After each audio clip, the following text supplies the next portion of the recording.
We're walking right now. The beach is right over there.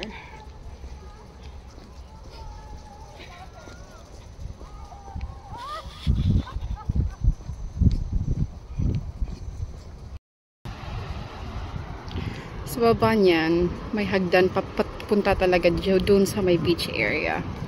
So, hindi ko alam kung ilang step, but I've been there twice. Hindi ko nabilang kung ilang step pababa. Then may overpass din naman siya kasi that's main highway din naman sa baba. Then may overpass siya or skywalk papunta talaga sa may shore area, like banda doon.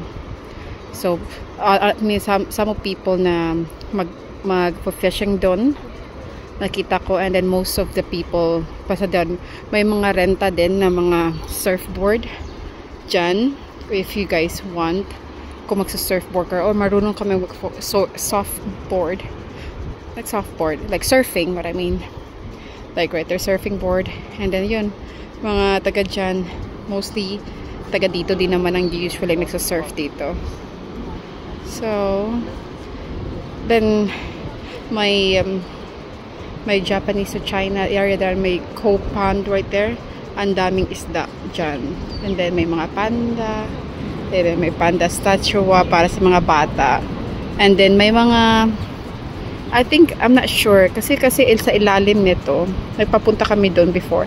Sa ilalim yan, may mga music. Something para siyang shrine. So ilalim. But I'm not sure. Narinig ko lang yung may konting tunog sa ilalim ng pagpunta ko last time with my son. So hindi dyan akit ka. Most of the mga park dito is wheelchair accessible. So kung may problema ka sa paglalakad or yung mga kasama mo or something, hindi talaga siya hindi talaga siya mahirap kasi lahat ng park dito andun hanggang sa dulo na dyan, may paraglide hanggang sa dulo doon, and then sa papunta doon banda is wheelchair accessible talaga siya. So hindi ka mahihirapan kung may disability ka or anything. And then mayroon din silang yung renta na mga bike that you can do that too, or you can rent. And then there's mga park para sa mga bata. Ang daming park dito, as in different kinds of, ito is such a Parque de China kasi it's because of this area shrine, that's Parque de China. And then there's a Parque de Amor on the other side, and then it's everywhere. So ang ganda-ganda talaga siya, skin. Then ito, ang ganda siya dito sa park nito.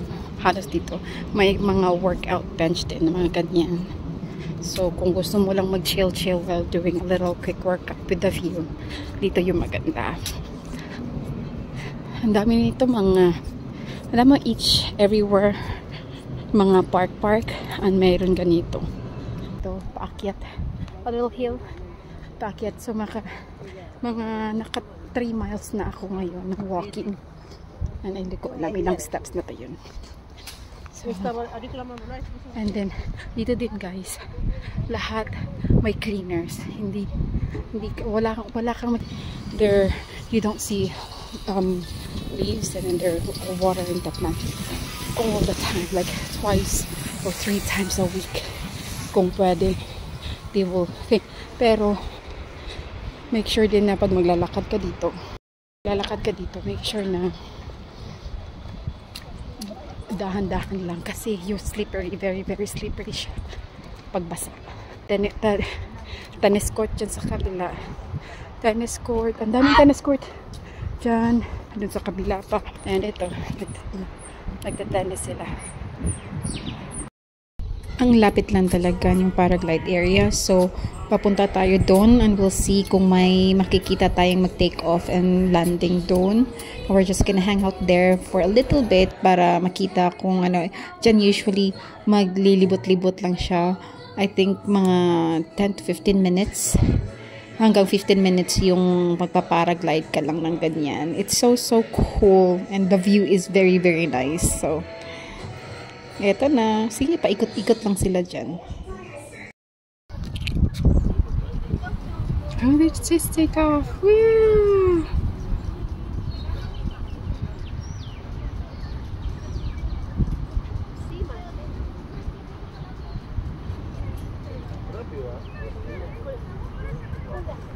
Ayan yung booth nila dyan, and then yung mga parachute nila. That's all professional. Professional na mga ang tawag nito? Paragliders. So pretty cool.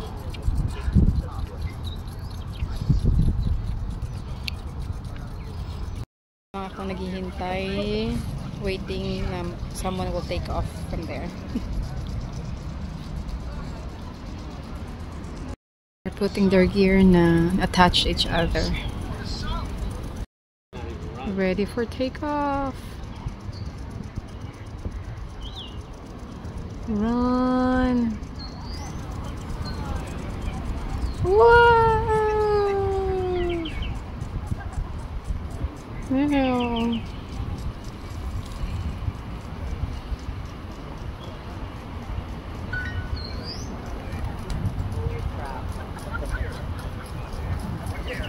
All the way there.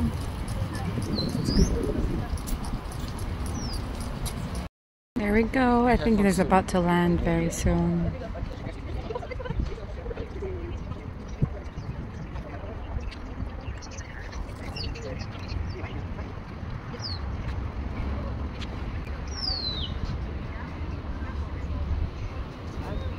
Nice.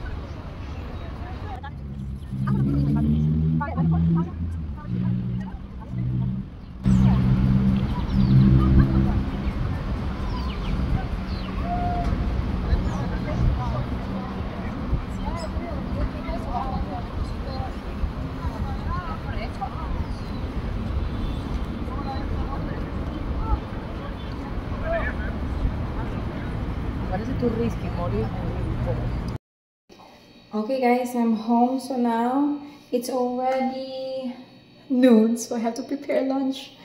So here we go, we have chicken and shrimp in here. So dyan na po magtatapos ang ating videos. I hope everyone have a great day and good night and good evening, and wherever you were in the world, have a great day and bless you all. Bye bye, adios, ciao ciao, mi amigas, mi amigos. Bye guys.